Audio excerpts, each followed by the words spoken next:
international speaker, best-selling author, and tireless advocate whose work has earned her a place among Time magazine's 100 most influential people in the world, and led to the portrayal of her early life in an award-winning HBO biopic, Temple Grandin.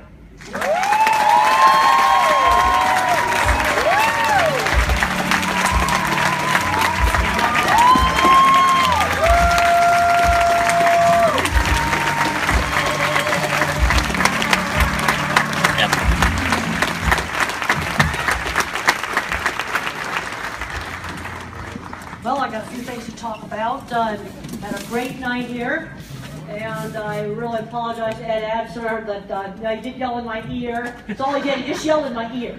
But the hugging part was just fine. I'm fine with the hugging part now. That wasn't the problem. But I think with all the loud noise, it was like right this close to my ear. But he's doing really, really great things. Now, I think one of the things that's really wonderful tonight for some of the kids here that performed, this is a real venue. And I think that's important. I think kids today, I'm talking about a lot of kids today, they aren't getting exposed to enough interesting things.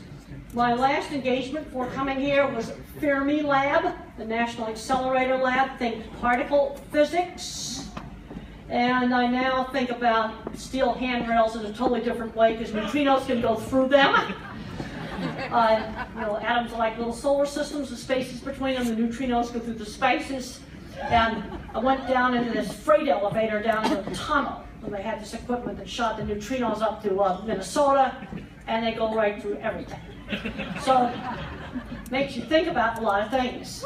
Also, I had a good time there looking for Spot and Aspen, because they're all over everywhere there. I'm not kidding. And I had some very interesting meetings with scientists there, physicists, mechanical engineers, drafting people, machine shop people, getting into really cool jobs.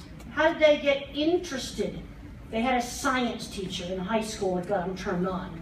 You see, this gets back to getting kids exposed to enough different things. I think it's very bad that schools are taking out music. How are you going to get interested in music if you don't get exposed to instruments? Theater, John Picard, Star Trek, the school play that saved him. 6th grade school play. We've got to get kids out showing stuff. I got interested in cattle because I got exposed to them when I was 15. You've got to show kids lots of things. And taking out all the career classes is one of the worst things that they've done in a lot of the schools.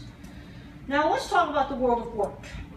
I had a slow transition from the world of school to the world of work. And that first started out with a sewing job that my mother set up for me with a neighborhood seamstress. Then when I was 15, I was cleaning horse stalls. Then I went out to my aunt's ranch. When I was in college, I did an internship at a research lab and another internship at a summer program for kids with autism and other disorders. Volunteer work does count as long as it's outside the home on a schedule. They've got to learn that discipline and responsibility of having a job. And we need to hopefully start in middle school. Because I've seen too many kids where they're graduating from college, sometimes with advanced degrees, and they've never learned working skills.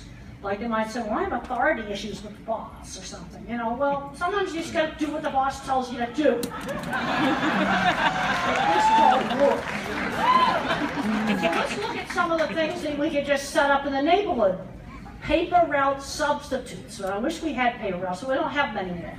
So what can we set up in the neighborhood? How about walk dogs for 2 neighbors? Every morning at 6 o'clock, you got 2 dogs to walk. You got to give those dogs the full 30 minutes.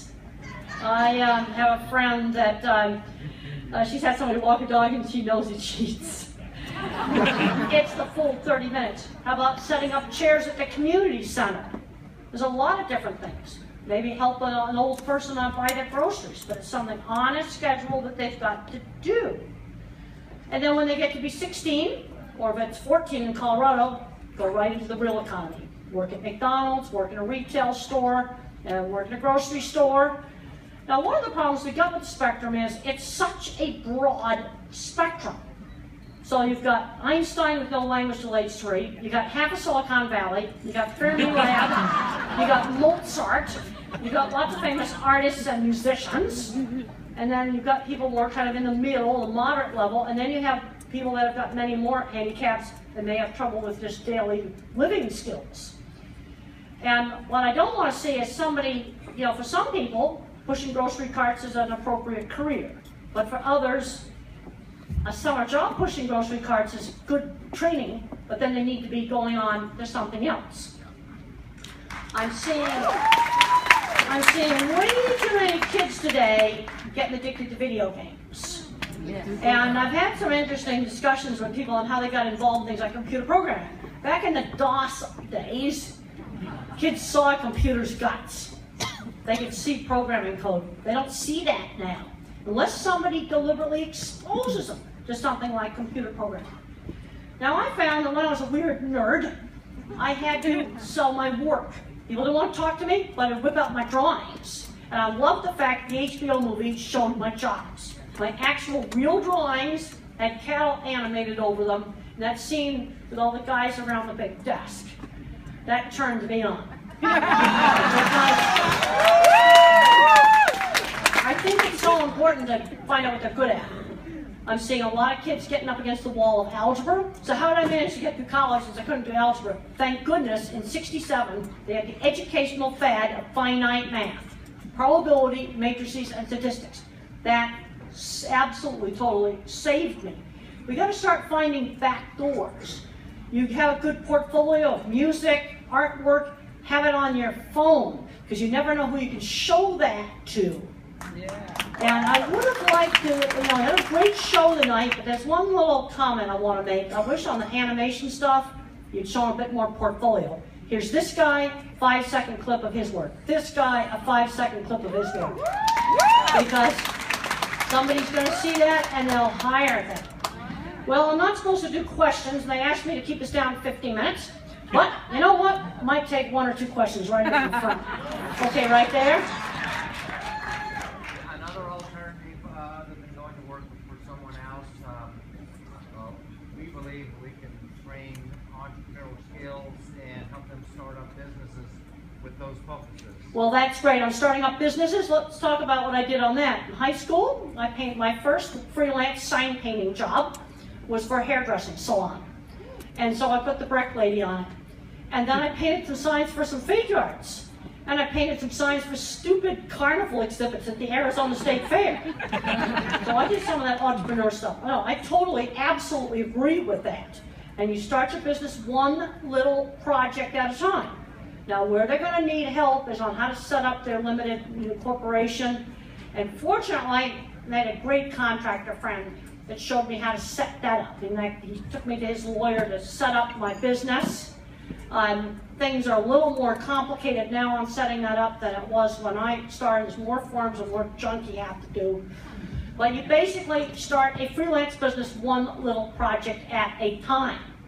And the interesting thing I found about the movie set when I went there were vehicles there from 100 different companies working on that movie set. And they were all freelancers. Now we got to get out there and we got to show what people can do. There's way too much emphasis on disability and not enough emphasis on showing off what they can do. And we need to be getting these portfolios out there. Thank you all for coming.